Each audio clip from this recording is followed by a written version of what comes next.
So this is just outside where I'm staying, outside the door of the hotel I'm staying in. This is the back building.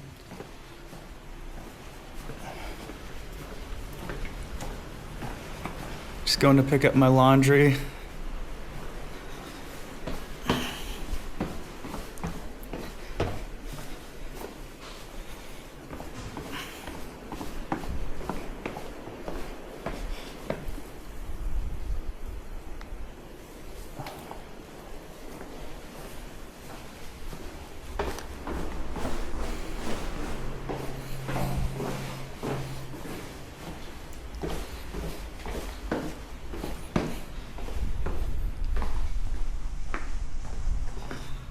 They have these little huts here to put your glasses in.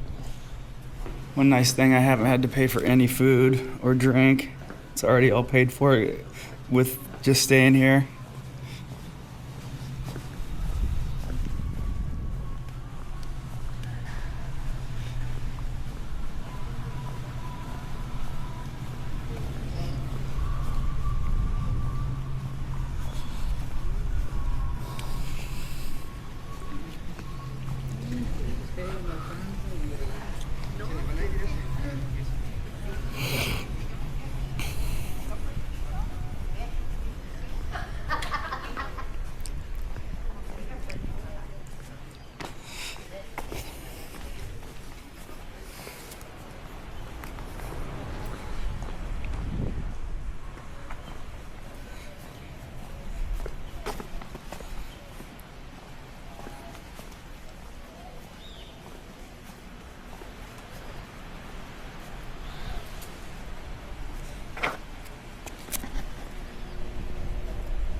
Say it's mostly retired people here and mostly Canadians. I'd say it's like, or they look like retirement age anyways. I'd say mostly retirement age people, probably 90+%. And I'd probably say, geez, probably 80% are from Canada. A handful like local Mexican people that have been staying here. I noticed that at the other all-inclusives I had stopped in at too, there was a lot of locals.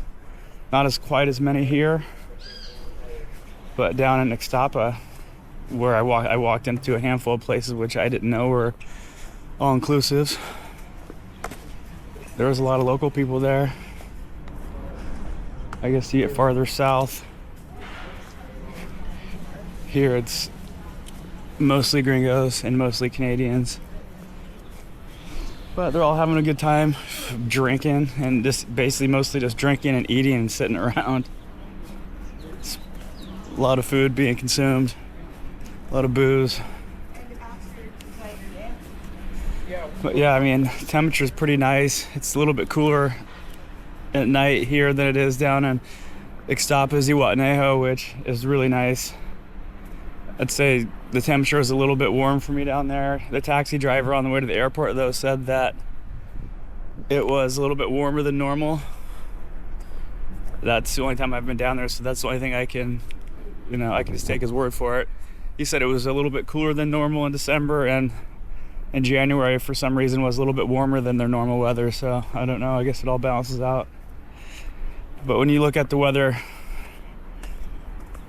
thing, the weather app all the time down in Acapulco, Ixtapa, Zihuatanejo area, Guerrero in general on the coast, it's pretty warm. It's a little bit warmer than Nayarit, where I'm at now.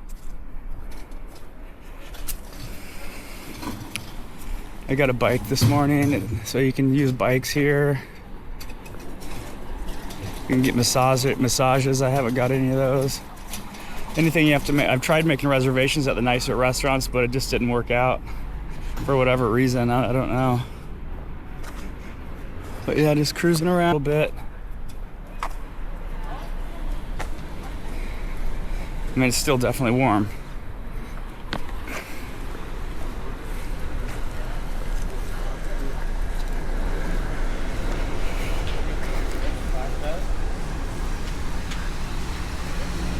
It's nice the laundry's not too far away.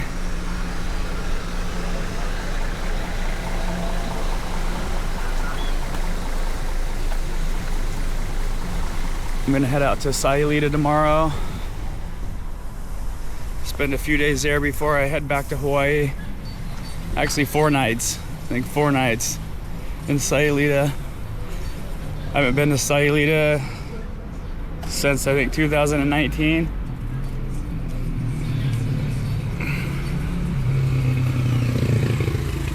I'm staying there, but I'm hoping to make a day trip to Lo de Marcos, where I used to live, and check out that town. See how much has changed or how much it hasn't changed in the last 6 years, I guess. I left there in early 2020.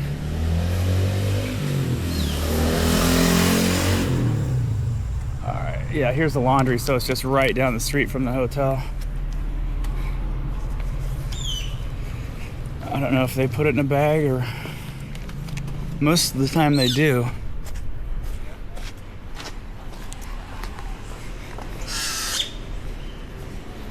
I think she said 90 pesos. Okay.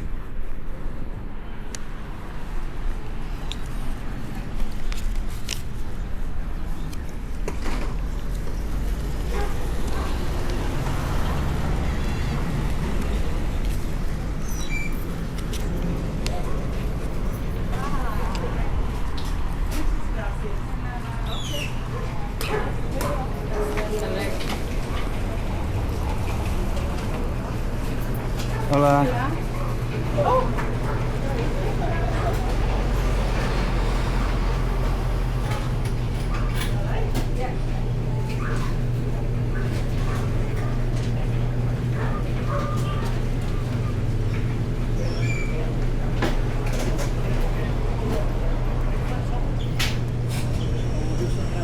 All your machines look brand new.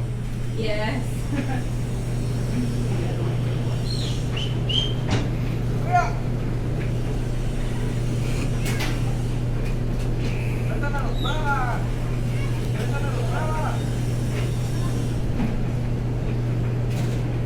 For machines for busy days. Right on. All right, thank you so much. You're welcome. You have a good day.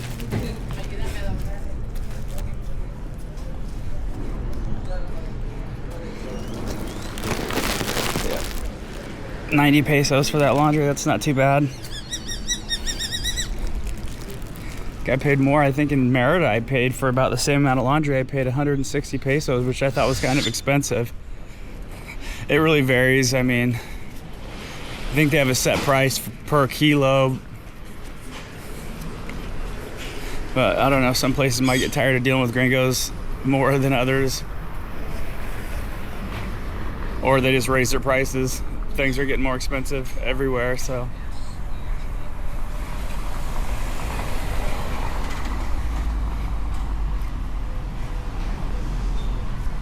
There's a few spa areas or spa places down here.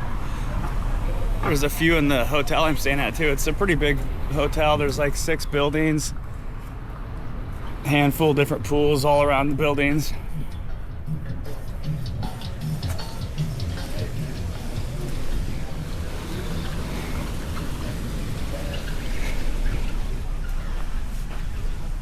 Yeah.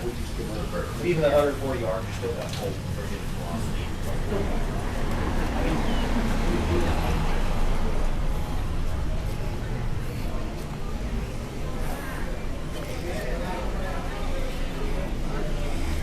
Just walking out into the town. I haven't really got out of the resort since I've been here.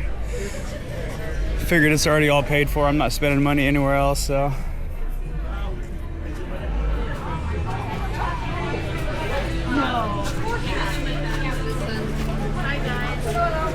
I'm good. Yourself? We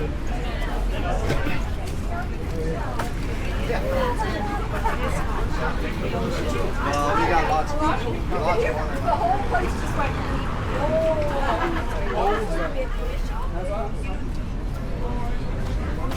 Yeah, neat little town, Bucerius.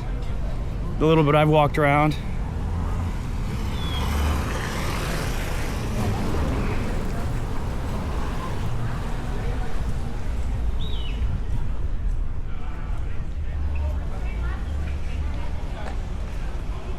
Cobblestone streets. I rode my bike on it today, and it was just an old school bike, man. No suspension, no hand brakes, just like real similar to the first bike I ever had when I was a little kid. You have to push back on the pedals for your brake. And I mean, we take for granted that we all have suspension on most of our bikes now, but you don't have suspension, and you got one of those old school bikes and you're riding on this cobblestone. Man, after about 45 minutes, my ass couldn't take it anymore.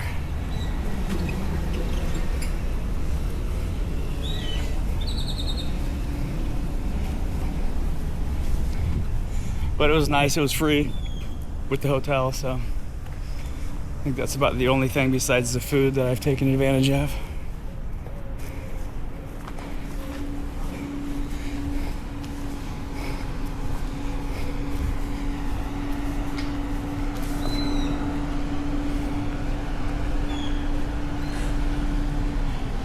Pretty dry right now. I think the rainy season starts like late June or July.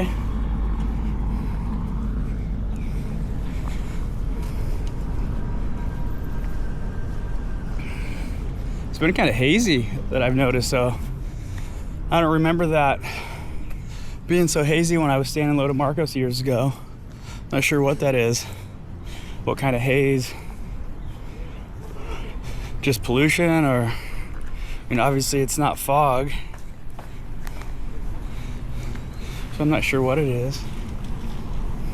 At 90 pesos, that's the first money I've spent since I've been here, so that's nice. Just leave my wallet at home. And I haven't let anyone come in and clean my room. I got there and there was a sign that said, "You're responsible for your items.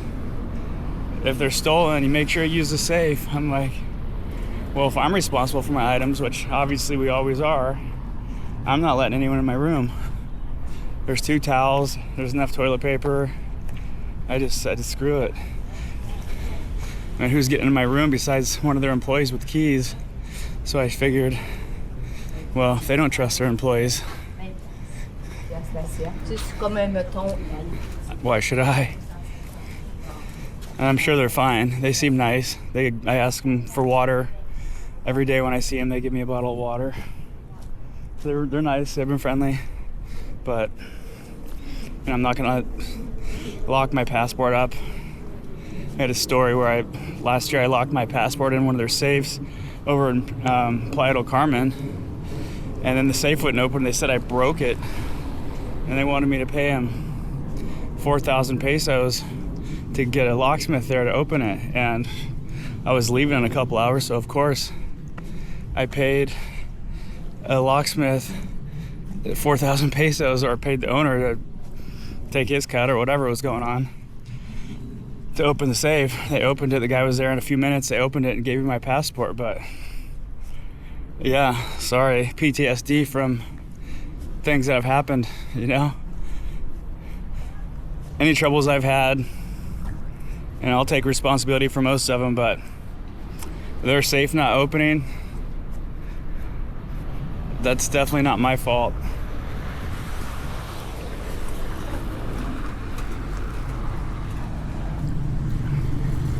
Yeah, here's a little check of the town now.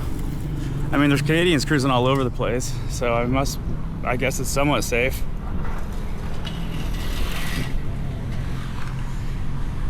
I've drove by Bucerius many times going to Costco, but I've never pulled in.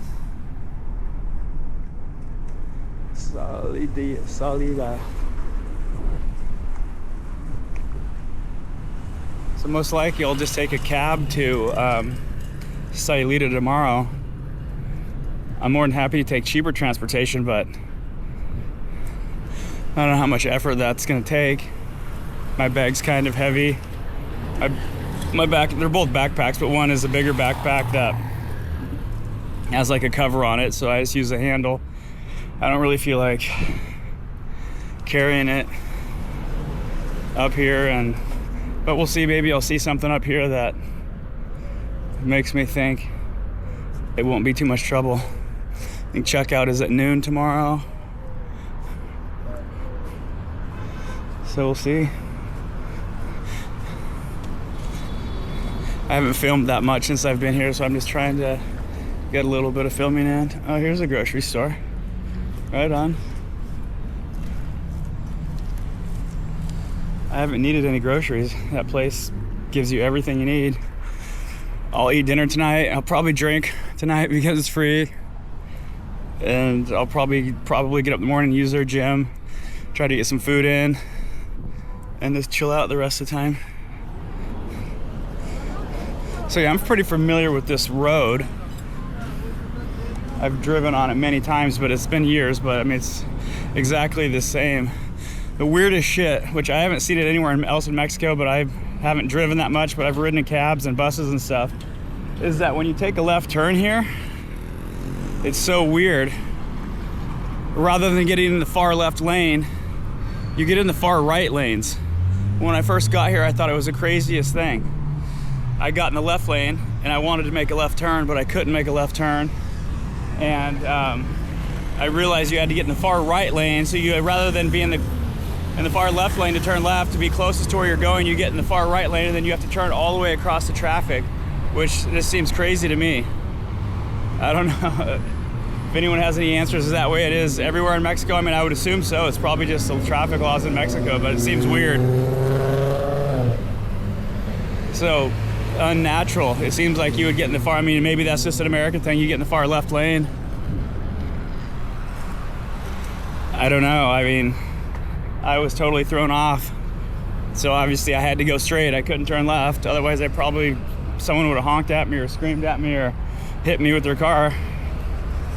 So I had to go up a little bit farther and kind of get the idea what everyone else was doing. But it was just the weirdest thing.